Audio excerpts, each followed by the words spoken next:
The lights burned too hot in Studio 6B that night, like a courtroom under siege or a furnace where truth and reputation were being tested in fire. The walls practically pulsed with tension, the air saturated with that electric hum only found in places where things were about to change. You could smell the nerves behind the makeup, feel the tightness of muscles hidden under crisp suits, and see the glint of challenge behind tired but sharpened eyes. In the center of it all, Jasmine Crockett sat, composed, poised, yet coiled like a spring. She wasn't new to conflict. No, she'd earned her scars in courtrooms and community halls long before stepping into Congress. She came from Dallas, the gritty side, where dreams were sometimes patched together with duct tape and prayer. Her mother cleaned houses, her father fixed cars, and neither one let their daughter believe in small ambitions.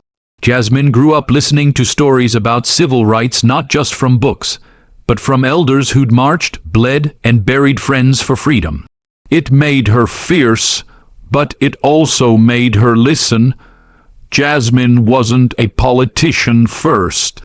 She was a public defender and advocate, a fighter with the cadence of courtroom fury and the patience of a listener who had sat beside the wrongly accused. In Congress, she didn't trade in sound bites, she wielded receipts. Her mission wasn't to play nice in the halls of power. It was to yank the curtains back and expose what was rotting behind the velvet. Alan Dershowitz knew power too, had courted it, defended it, and sometimes bent the world around it. He was no stranger to controversy.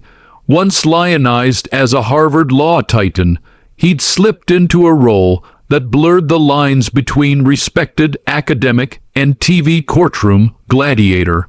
For decades, he'd advised presidents, tangled with the eclipse, defended the undefendable. He thrived in the space between righteousness and spectacle. The night they met wasn't meant to be a showdown, or so the network claimed. It was billed as a spirited discussion on constitutional law and political accountability, a late-night segment between two brilliant legal minds. But anyone watching could sense the trap. Dershowitz had been waiting. He'd been watching Jasmine's meteoric rise, her fiery committee speeches that went viral overnight, her refusal to yield when decorum demanded silence. And he thought he saw a chink in her armor. The camera rolled. The host barely got past introductions before Dershowitz pounced. "Congresswoman Crockett," he began, voice smooth with the confidence of someone used to winning rooms. "With all due respect, your recent statements about the Supreme Court's integrity show a dangerous disregard for judicial independence. Frankly, I'd expect more legal sophistication from someone who claims to understand the Constitution." A murmur rippled through the audience. It wasn't just what he said, it was how, slow, deliberate, like a professor correcting a wayward student.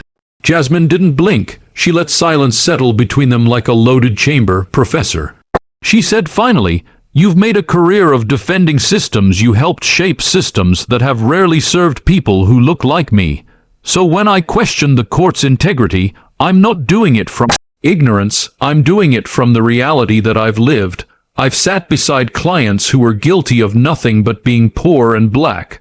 I've read decisions where the law bent to protect privilege instead of people. That's not disrespect, that's truth." Dershowitz opened his mouth but found no ready retort. And for the first time in a long time, he paused.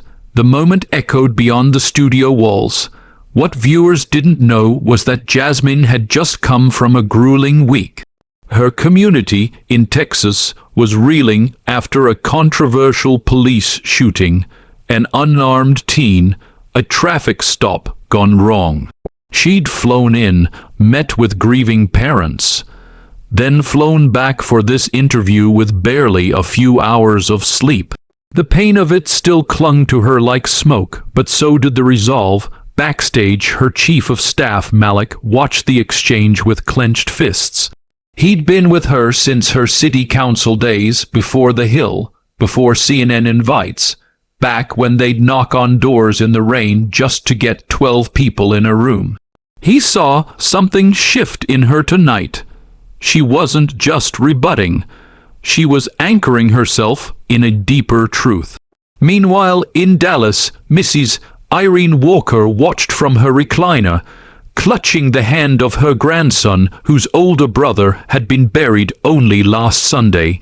Jasmine had visited her home, not with cameras, but with food and time. She listened, prayed with them. And when she spoke on TV, Irene whispered, "She's fighting for us, baby.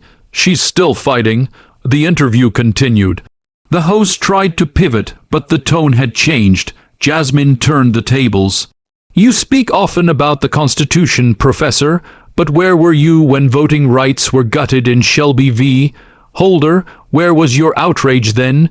You defend due process, but only when it's convenient. I defend it when it's messy, when it's human."